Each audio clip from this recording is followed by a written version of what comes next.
우리 주님의 위로와 은혜가 오늘 예배의 자리에 나오신 모든 분들에게 가득하시기를 주님의 이름으로 축원합니다. 자녀를 키우면서 절대로 겪고 싶지 않은 일 중에 하나는 깜빡한 사이에 자녀가 없어져 버린 일일 것입니다. 저희 아이들 둘 다 각각 그런 적이 있었는데요. 정말 순식간이었습니다.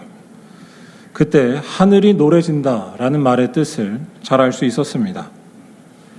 다행히 다 금방 찾았었는데 이때를 떠올릴 때면 아주 인상적으로 기억나는 것이 하나 있습니다.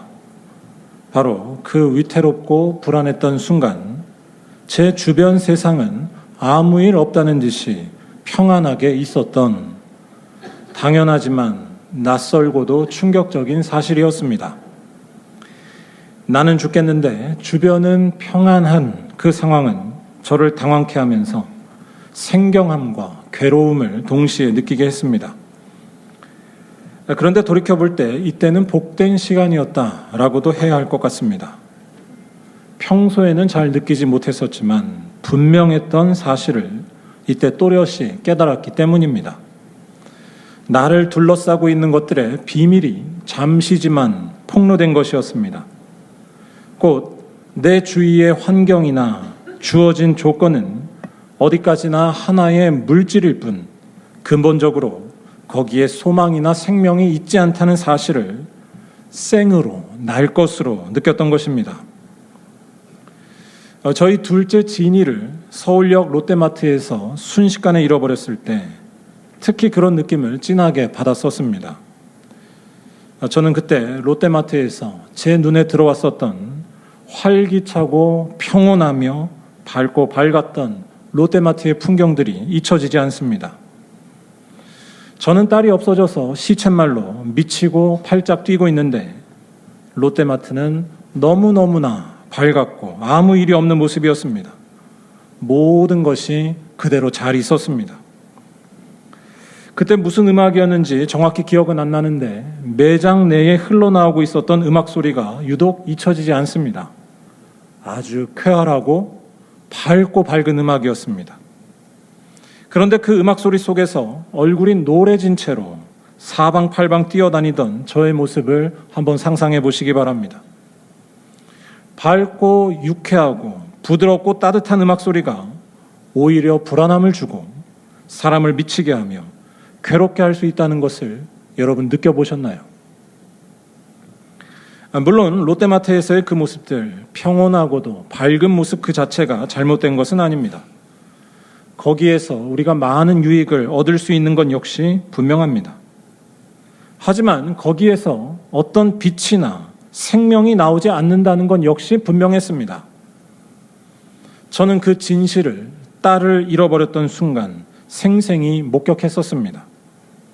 밝고 편안한 환경, 그 좋은 음악이 저에게 결정적인 도움을 주지 못했고 오히려 불안과 괴로움을 더하고 있었습니다.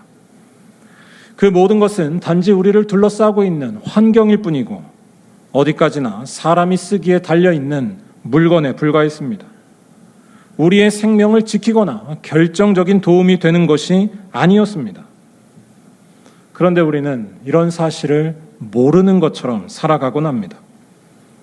내게 있는 환경과 내 손에 있는 것들에 생명이 있는 것처럼 철석같이 믿고 있는 것입니다. 그런 것들이 나의 안전을 보장해주고 기쁨과 평안을 준다고 믿습니다. 하지만 절대 그렇지 않습니다. 다 물건일 뿐 우리 삶을 주관하는 주인이 되지 못합니다. 그러한 것들은 다 제가 딸을 잃어버렸든 안 잃어버렸든 그냥 흘러나오고 있는 무생무치의 음악 소리와 같습니다. 거기에 생명이 있고 인생에 답이 있다고 믿으면서 가다가는 오히려 허망하고 괴로운 순간, 곧 모든 것이 폭로되는 순간을 맞을 수밖에 없습니다. 생명은 내 마음을 빼앗는 좋은 환경들이나 물건들 또는 내가 많이 가지고 있는 것에 있지 않기 때문입니다. 생명은 오직 하나님께 있고 하나님께 부여한 자만이 그 미래가 안전하며 참된 즐거움과 평화를 누린다는 것입니다. 정확히 말할 때 그 하나님께로 돌아가서 자기 소유나 조건이 아닌 하나님께 집중하는 자는 인생을 파괴하는 염려와 근심, 자기 연민에서 벗어납니다. 참 소망과 평화이신 하나님께서 그를 돌보시고 다스리시기 때문입니다. 자기의 삶을 오직 하나님과의 관계 속에서 파악하는 것이고, 그래서 형편에 상관없이 안전해지는 것입니다. 여러분들은 이 사실, 이 비밀에 눈을 떠서 하나님께 부요한 자, 곧 많이 갖는 것이 아니라 하나님 나라를 구하는 것에 힘쓰며 하루하루 살고 계신가요? 아니, 하나님께 부요한 것 외에는 아무것도 없으신 유일하신 분, 예수님과 하나가 되어서 참 생명을 향해 가고 계신가요? 오늘 말씀이 그러한 사실을 전하는 말씀입니다. 오늘 말씀은 예수께서 비유로 가르치신 말씀 중에 하나입니다. 이 비유에는 한 부유한 농부가 나옵니다. 16절을 보면 이 농부는 어느 해에 자기 밭에서 풍성한 소출을 거둡니다. 풍성한 소출을 거뒀다는 것은 그동안 열심히 수고한 것의 결과일 수도 있고, 혹은 그때 여러 가지 조건이 잘 맞아서 얻은 것일 수도 있습니다. 문제는 이렇게 거둔 풍성한 소출을 어떻게 하느냐였습니다. 이 소출이 자기 집에 보관할 수 없을 만큼 아주 많았었기 때문입니다. 여러분 같으면 이런 때 어떻게 하시겠습니까? 이 부자의 선택은 자기 집에 있는 곡간을 더 크게 만들어서 거기에 잘 보관하는 것이었습니다. 18절에 나오는데요. 내 곡간을 헐고 더 크게 짓고 내 모든 곡식과 물건을 거기 쌓아두리라 라고 말합니다. 많은 소출을 잘 보관할 수 있도록 창고를 기존보다 더 크게 짓고 거기에 잘 쌓아두겠다라는 것이었습니다. 그리고 나서 이 부유한 농부는 이렇게 말합니다. 우리 다 함께 19절을 한번 읽어보도록 하겠습니다. 또 내가 내 영혼에게 이르되 영혼아 여러 해 쓸 물건을 많이 쌓아두었으니 평안히 쉬고 먹고 마시고 즐거워하자 하리라 하되 아멘. 이 부유한 농부가 한 일과 그가 한 말에 대해서 사실 이상하게 볼 여지는 전혀 없습니다. 아니 오히려 그를 칭찬하는 것이 마땅해 보입니다. 한마디로 이 사람은 대단히 합리적이고 성실하며 계획적이고 또 세상을 살아갈 지혜가 있는 사람으로 보입니다. 잘 생각해 보시길 바랍니다. 매해 항상 이렇게 소출을 많이 거둘 수 있을까요? 어느 해에는 소출이 적게 나올 수도 있을 것입니다. 그러한 때를 미리 대비하는 차원에서 이렇게 많이 거둔 소출을 잘 보관해 놓는 것일 수도 있습니다. 또한 나중에 출가할 자식들을 생각해서 이렇게 미리미리 보관했을 수도 있습니다. 이러한 일을 나쁜 일로 여길 수는 없습니다. 무엇보다 자기가 열심히 수고해서 얻은 것에서 기쁨을 얻는 것 자체를 매도할 수는 없습니다. 땀 흘리며 수고한 것에 대해 보람을 찾는 것이 잘못된 일은 아니기 때문입니다. 이 농부는 합리적이고 성실하며 계획적이고 지혜로운 사람이라고 칭찬을 받아야 합니다. 그런데 오늘 말씀은 이 농부를 향해 뜻밖의 이야기를 전합니다. 이 농부는 놀랍게도 어리석은 자라는 것입니다. 20절에 그 말씀이 나오는데요. 하나님께서 이 사람을 어리석은 자라고 하시면서 그 이유에 대해 20절은 단도직입적으로 말합니다. 어리석은 자여, 오늘 밤에 내 영혼을 도로 찾으리니 그러면 내 준비한 것이 누구의 것이 되겠느냐? 일단 듣기에 따라서 이 말씀은 매우 불편한 말처럼 들릴 수도 있습니다. 일종의 하나님의 협박 같다고 할까요? 어차피 너는 내가 죽게 할 수 있으니까 재산 같은 것에 신경 쓰지 말고 다 포기하고 지내야 돼 라는 식으로 오해하는 것입니다. 하지만 이런 식의 이해는 말 그대로 잘못된 오해이자 심각한 문제를 갖고 있습니다. 그 이유는 두 가지인데, 첫째, 이런 식의 생각은 오히려 자기 욕심을 포장하고 합리화하는 위험한 도구가 되기 쉽다는 것입니다. 곧 하나님께 바치지 않으면 아무리 사업이 잘 되고 성공했어도 건강을 잃고 실패하고 만다라는 이유로 사람들을 향해 다 바치라는 식의 강요를 하는 것입니다. 거꾸로 말할 때 어떻게든 더 많이 가지려는 탐욕을, 자기 욕심을 하나님을 이용해서 포장하고 정당화하는 것입니다. 두 번째 이유가 더 중요한데요. 하나님께서 하신 이 말씀의 핵심은 무조건 재물을 버리라는 것도 아니고 모든 것을 하나님께 바쳐야 한다는 것도 아니라는 것입니다. 오늘 밤에 내 영혼을 도로 찾으리니 그러면 내 준비한 것이 누구의 것이 되겠느냐? 이 말씀의 핵심은 생명이 얼마나 많은 것을 잘 가지고 있는지 거기에 달려있지 않다는 것입니다. 내가 가진 것이 결코 나를 구원할 수 없다는 것입니다. 그 생명은 소유가 아닌 하나님께 속해 있다는 것을 말하는 것입니다. 그런데 창고에 많은 소출을 쌓아놓은 이 농부는 그 사실에 전혀 눈을 뜨지 못했었습니다. 그는 여러 해 쓸 만큼 너무나 많은 물건을 많이 쌓아두었으니 이제는 자기의 생명이 안전케 되었고 평안케 되었다고 믿었습니다. 19절에서 그가 확신하는 말을 다시 한번 잘 보시기 바랍니다. 내 영혼아 평안히 쉬고 먹고 마시고 즐거워하자. 그런데 이러한 태도에는 근본적으로 문제가 있다는 것입니다. 제 말은 이 농부처럼 소유를 갖는 것 자체가 문제가 있다라는 것이 아닙니다. 우리 모두 소유 없이 살아갈 수는 없습니다. 제 말은 소유가 넉넉해야만 행복하고 잘 살아야만 인생에 문제가 없고 풍족히 가져야만 안전과 평화가 있다고 보는 태도에는 심각한 문제가 있다는 것입니다.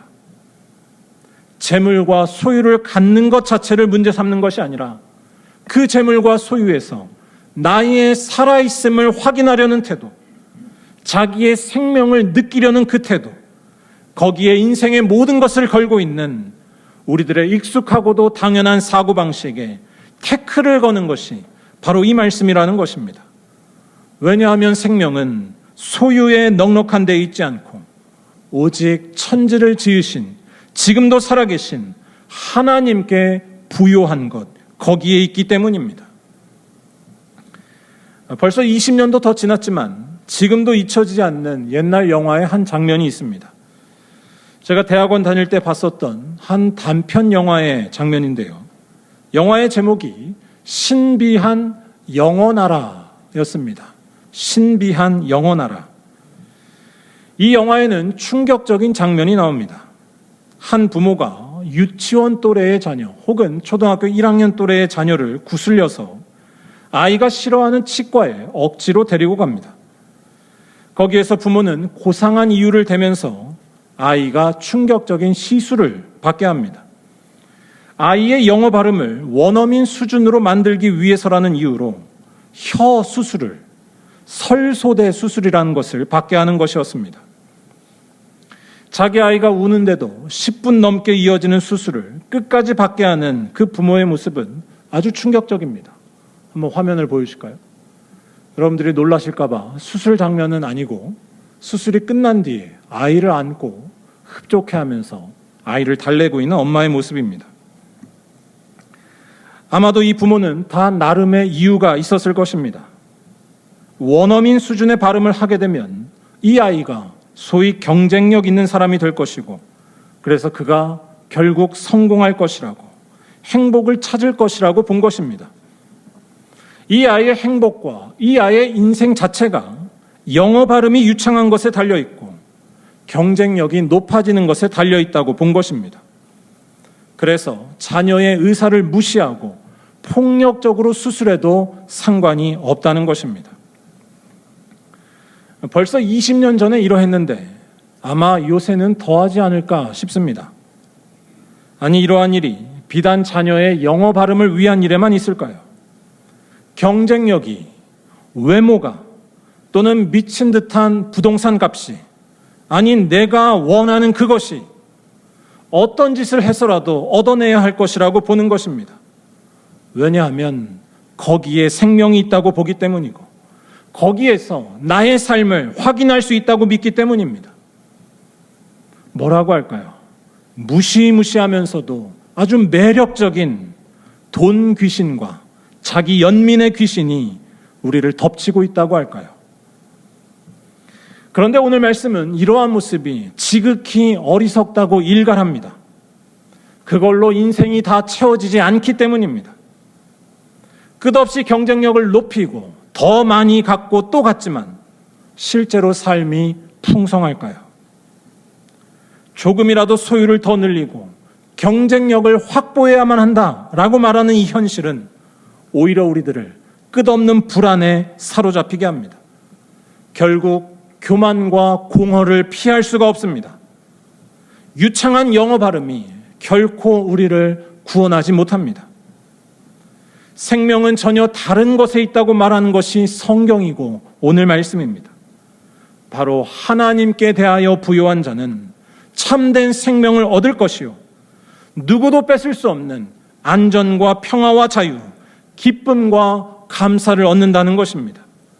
왜냐하면 하나님만이 우리의 인생을 지으신 창조주이시자 지금도 모든 세상을 다스리시는 생명의 주인이시고 그분께만 충만함이 있기 때문입니다. 우리 다 함께 21절을 읽어보도록 하겠습니다. 자기를 위하여 재물을 쌓아두고 하나님께 대하여 부요하지 못한 자가 이와 같으니라. 아멘. 결국 이 말씀은 하나님께 대하여 부요한 자가 이 부자 농부가 간절히 바랬던 안전과 평안과 생명을 얻는다는 이야기입니다. 구체적으로 말을 하자면 소유의 넉넉함이나 많은 재물을 쌓아두는 것 또는 경쟁력이 높아지는 것을 통해서만 자기의 생명이 살아있다는 것을 느끼던 익숙한 삶의 방식을 버리라는 것입니다. 대신에 보이지 않는 하나님을 신뢰하고 그분의 손길 아래 자기를 맡기는 것을 통해 자기의 삶을 확인하고 느끼라는 것입니다.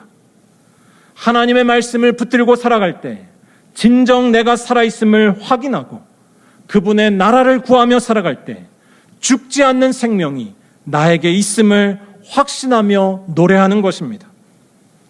아니, 내가 가진 것을 나를 위해서만 사용하지 않고 연약한 이들에게 나누어 주다가 점점 내가 위태로워지더라도 내가 살아있음을 느끼는 것입니다.